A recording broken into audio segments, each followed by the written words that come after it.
I want to give a special shout out to all my patrons, my Bibliospran, Bibliohowlers, and Bibliomancers. Thank you so much for supporting my hobby and passion even more. It means so much to me.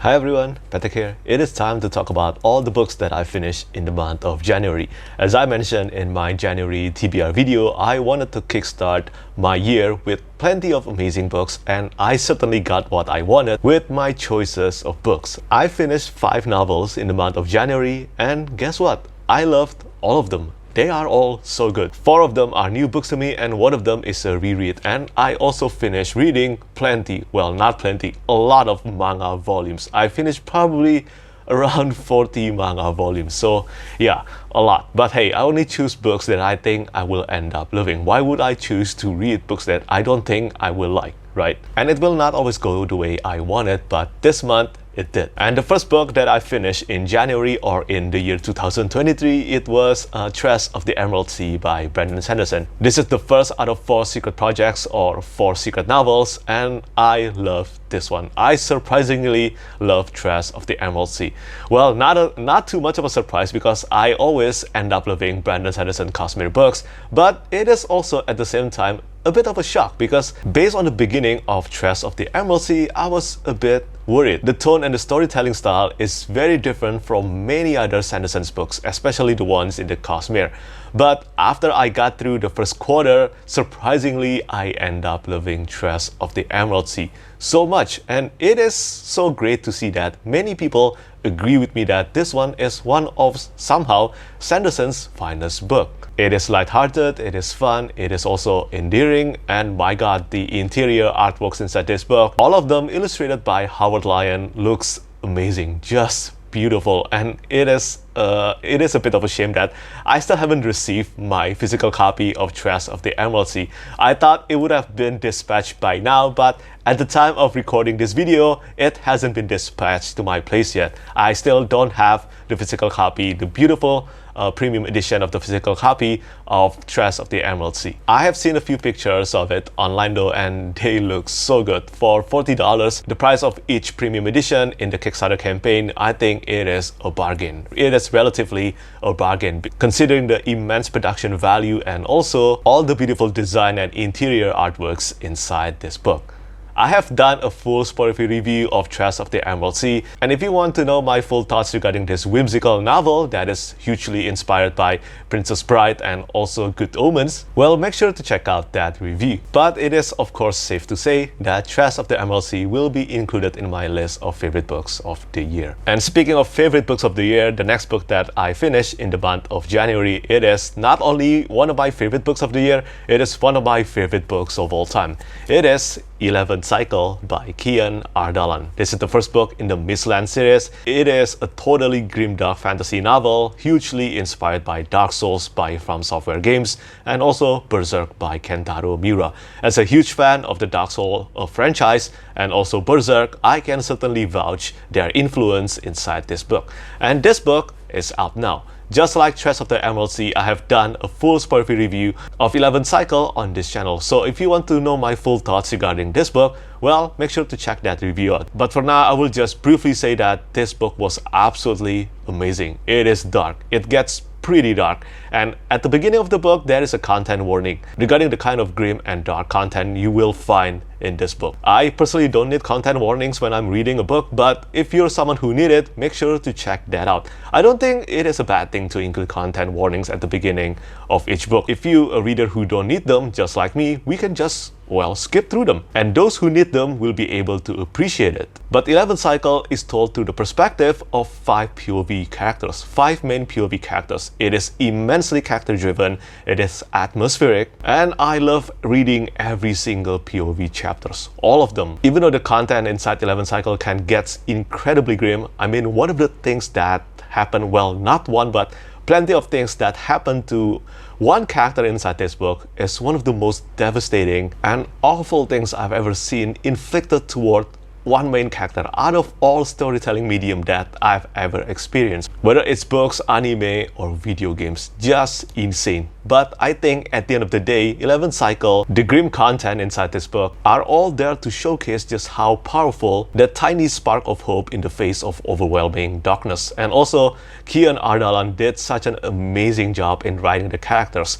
4 POV characters are written through a first-person narration, and all of them are so distinct. I never felt lost or confused by their voice, and it was very easy for me to get attached to these characters. These are good and kind-hearted characters, flawed, but they are trying their best to survive in a harsh and unforgiving world. I absolutely love 11th Cycle. It is one of my favorite books, and it is definitely a contender for the best book of the year, at least in the top 5, I think. And I also want to give a shout out to the cover artist Nino is. I think Nino did such an amazing job with the cover art, and Nino also did plenty of awesome artworks related to Elden Ring, yeah, the video game by From Software Games as well. Check out Malikat the Black Blade by him. And for those of you who want to read 11th Cycle, well, it is out now. And if you're a fan of grimdark fantasy, Berserk, or Dark Souls, make sure to read this book. This book is 800 pages long, it is a thick book, and I finished reading it in 4 days. I read about 200 pages per day when I'm reading this book. I just had a difficult time putting it down. It was just so compelling to me. And then the next book that I finished, it was The Tyranny of Fate by Richard Swan. This is the second book in the Empire of the Wolf trilogy. Yes, this is the sequel to The Justice of Kings, and I enjoyed this book pretty much as I enjoyed the first one, which is, of course, a lot. If it has been a while since you've read The Justice of Kings and you need a detailed summary and detailed recap of The Justice of Kings, well, you can check out the author's website, because Richard Swan was kind enough to provide the detailed recap and summary of what happened in The Justice of Kings. I still remember quite clearly what happened in the first book, but I still used that recap on the author's website to refresh my memory further, and it worked out nicely. I think The Tyranny of Fate, the beginning and the ending, was the strongest part of the book. Still told from the perspective of Helena Sedanka in the form of diary format through her writing, Richard Swan once again tells a great story about morality, law, and justice, especially about power and its careless usage. There is a bit of the infamous middle book syndrome in the middle section of The Tyranny of Fate, in my opinion. It was regarding the quest to find a missing prince. I just at first felt like this almost feel like a filler to me. Knowing Richard Swan's storytelling style in The Justice of Kings, I knew that this wouldn't be included for the sake of prolonging the pages of the book. But still, the actual reading experience, all the entire section regarding the quest to find the missing prince,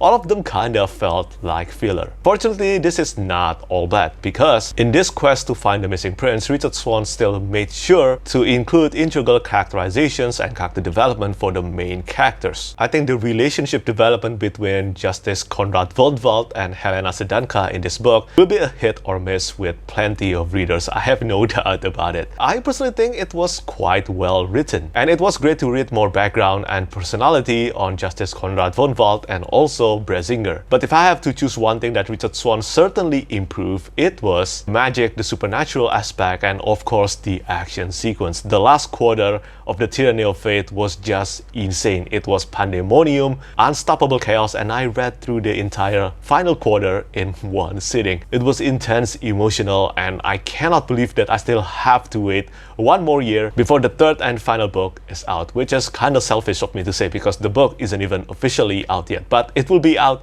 this month. The Tyranny of Fate will be officially published in the month of February. I think on Valentine's Day. So if you're a fan of The Justice of Kings, I think there is a really good chance you will end up loving Tyranny of Fate as well. It was one of my most anticipated books of the year, and it certainly met my expectation. I enjoyed this one, and I look forward to reading the third and final book in, well, 2024. And then the fourth book that I finished last month, it was The Massive of War and Ruin by Ryan Cahill. This is the third book in the Bound and the Broken series, the third out of 5 books in the Bound and the Broken series, and this one is one of the biggest novels that I've read. It is 430,000 words long. That's slightly bigger than A Storm of Swords or A Dance with Dragons by George R. Martin, and it is also bigger than The Way of Kings or Words of Radiance by Brandon Sanderson, just to put things into perspective on how big Of War and Ruin is. This is the main reason why I finished reading only 5 novels instead of planned 7 novels. And it is worth it. It took me 2 weeks to actually finish reading Of War and Ruin, and it is worth every moment. I love this one. Absolutely amazing and epic. Especially when you put things into perspective, just how insanely fast Ryan Cahill wrote this. Here's the thing. Of Darkness and Light, the previous book in the Bound and the Broken series before Of War and Ruin, was published on the 31st of December 2021. And then The Exile, the next novella that came after Of Darkness and Light, was published on May 2022. And then Of War and Ruin, this book was published on January 19. You know what that means, right? In 1 year, Ryan Cahill published 2 novels and also 1 novella. Meaning, on top of The Exile, he also wrote 430,000 words, he also edited, and he also published this novel. That is absolutely ridiculous. And somehow this ends up being the best book of the series so far. I haven't finished writing my full review for this book yet. At the time of recording this video, I'm still gathering my thoughts to, well, compress the glorious 430,000 words I've read into a single review. And there is a lot. There is a lot of things to say, but on world building, characterizations, action, and storytelling quality, everything is above all the previous book in the series. It is one of the finest books that I've read. I cannot deny that. I already mentioned how Of Darkness and Light vastly improved upon Of Blood and Fire, the first book in the series. Well, that is still nothing in comparison to how much Of War and Ruin improved the quality of the entire series, making The Bound and the Broken one of my favorite ongoing series right now. It is so epic in scope, filled with many iconic scenes. Not gonna lie, so many, and I want all of them to be illustrated someday. I hope they will be illustrated, especially a few scenes that is so vivid in my mind right now. At the time of speaking this, I can actually visualize the scene right now in my head. It's also astonishing. Ryan Cahill has mentioned he wanted to make sure Of War and Ruin is the mid-season finale of The Bound and the Broken, and I think he totally succeeded at it. And if possible, if the timing is right, I will make a video on why I think you should give The Bound and the Broken a try and why not. But right now, let me just say that Of War and Ruin is Ryan Cahill's golden ticket to be entered into the pantheon of fantasy greats. And I am so excited to read the remaining 2 novels in the series. I expect the 5th and final book, especially the 5th and final book, to be even more epic and satisfying than Of War and Ruin. And finally, the last novel that I finished last month, it was The Bone-Shot Daughter by Andrea Stewart. This is the first book in the Drowned Empire trilogy, and this is a reread. This is one of my favorite debuts, and on this reread, I think my enjoyment is more or less the same as the first time I read through it.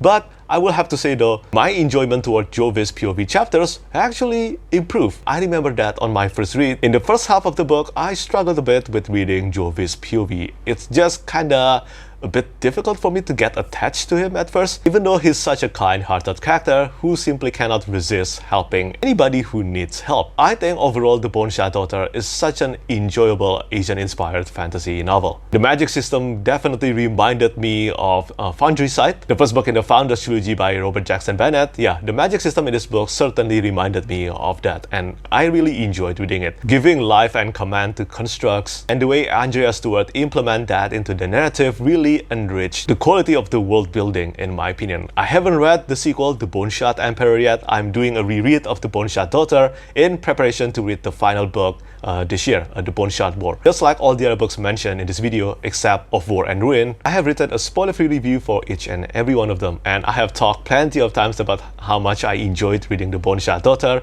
Well, this reread proved satisfying to me because I enjoyed it again, maybe even more in plenty of sections. Seeing that The Bone-Shot War will be published in April, I think I will read The Bone-Shot Emperor in March. Yeah, so next month. But that's all the novels that I finished last month. I also finished reading 2 manga series. The first one is Aoashi. This is a sports manga that I read because I fully caught up to reading Blue Lock, one of my favorite sports manga, and I also love reading Aoashi. Aoashi, I think, is more realistic, and I think this one is more suitable to those who absolutely love football. But if I were to compare which one I like more between Blue Lock and Aoashi, I think I still like Blue Lock more. And I must say though, mostly it is because of the artwork. I just love the artworks and the energy that I got from reading Blue Lock. But still, Aoashi is great as well. And if you're a fan of sports manga or football, definitely give Aoashi a try. And the other manga series that I read from the beginning to the end, it was a Tokyo Revengers by Ken Wakui.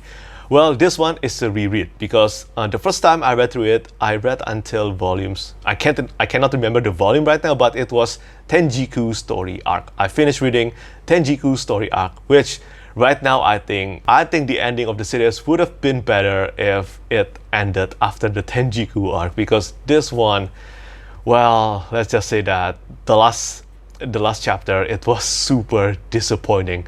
You know how I always say I love a time travel story done right. I think when time travel story or time loop story is executed wonderfully, I think the result is absolutely incredible. Well, Tokyo Revengers relied a lot on soft magic system, if you can call it that. There is no proper system on how the main character could time travel to fix the present timeline. But the ending, it was everything that could go wrong with time travel being put into one chapter. It was rushed, it leaves out so many plot holes, so many. And I just have to say that I'm disappointed. I used to always recommend Tokyo Revengers to those who want to start reading manga, and I guess I can still recommend that, but just do not expect a meticulously well-written ending. Just do not expect that. So that's all the novels and manga series that I finished last month. As for my book of the month, it will have to be a tie between 11th Cycle by Kian Ardalan and also Of War and Ruin by Ryan Cahill. I will make my final decision on which book I think I love even more by June, because at the end of June I usually post the best books of the year so far video. In that video I will decide which one I love more between 11th Cycle and Of War and Ruin. But for now, these two will be my pick for the best books of the month. So yeah, I think that's pretty much it from me today. Let me know your thoughts on the books that I finished last month, and do tell me how many books you finished in the month of January and which one was your favorite. As always, thank you so much for watching and thank you for your support. Bye bye. Lastly, I want to say thank you so much once again to all my patrons who keep on supporting me.